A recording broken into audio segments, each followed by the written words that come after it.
सोंचीच्या लोकांची दिशाभूल जाता तांकां जेलींतल्यान आदी भायर येवनी आपूण हो प्रश्न मुखेलमंत्र्या वांगडा चर्चा करून सोडयतलो। हो प्रश्न चर्चा केले बगर सुटचो ना। लोकांक जर धुल्ल्याचो त्रास जाता जाल्यार थंयचे मायनिंग बंद करतले अशें भलायकी मंत्री विश्वजीत राणे हांणी सांगलां। If required, I am also ready to pay the bond of all the villagers. But they cannot sit inside the jail and negotiate and come. You have to come even for the chief minister to help. You have to come out and discuss. You cannot sit in jail. Somebody is provoking them not to sign the do the bonds. I have told the boys today, if required, I'll also pay the bond. There's no issue. I'll issue it immediately. But then, just dust pollution is one. There is a lot of issues. Dust pollution is one issue. They want employment. That's the second issue. But we are all there. The government makes up its mind to give employment to the youth. I can take the initiative in the guidance of the chief minister. Also, one concern is that they don't have any health facilities that in the area. See, I have gone there for elections. I have campaigned in that area. Is it in your constituency? It's in my father's constituency.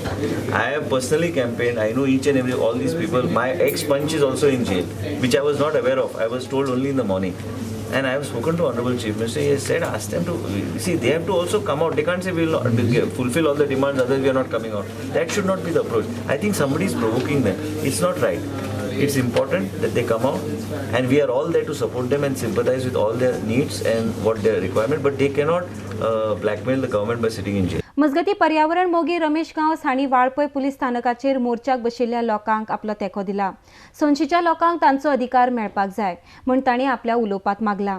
जे कोणी बेकायदेशीर निर्यात केल्या तांचेर कारवाय जावपाक जाय अशी मागणी तांणी मुखार केल्या।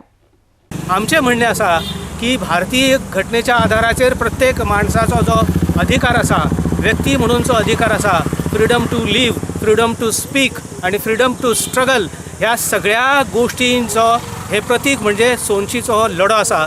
तेंच्यांनी बेल नाकारलो, हे अतिशय योग्य केले। तांकां जे अधिकार दिल्ले आसा, कायदो आसा, त्या कायद्याच्या नुसारच तेंच्यांनी बेल नाकारलो आणि सरकारच्या नाकाक एक प्रकारची, सरकारच्या चेहऱ्याक एक प्रकारची काळोखी फासलेली आसा। सेंट्रल एम्पावरमेंट कमिटी जी सुप्रीम कोर्टात स्थापन केल्ली आसा, तेंच्यांनी दाखयलें आसा की गोंयांतले 395 लाख मेट्रीक टन बेकायदेशीरपणे एक्सपोर्ट जाल्ले आसा। हे एक्सपोर्ट कोणी केले? सोंचीच्या लोकांनी केले, गोंयच्या सामान्य माणसान केले। आमचे म्हणणे अशें आसा की ज्या सगळ्यांनी हे एक्सपोर्ट इल्लीगल केले त्यांची चौकशी करा आणि चौकशी करून दूध का दूध, पानी का पानी, जेंचेर कारवाई करपा जाय तेंचेर कारवाई करा। सोंचीच्या बायलांचेर, भुरग्यांचेर आणि त्यांच्या दादल्यांचेर अटक करून तेंचेर अशा प्रकारचो जुलूम करतात। अशा प्रकारच्या जुलुमाचो हो जो गट हांगा उबो रावल्लो आसा तोय बी ताचो निशेध करपा खातीर आणि सगळ्यांचें लक्ष वेधून घेवपा खातीर म्हणून आजचो आमचो हो प्रयत्न आसा।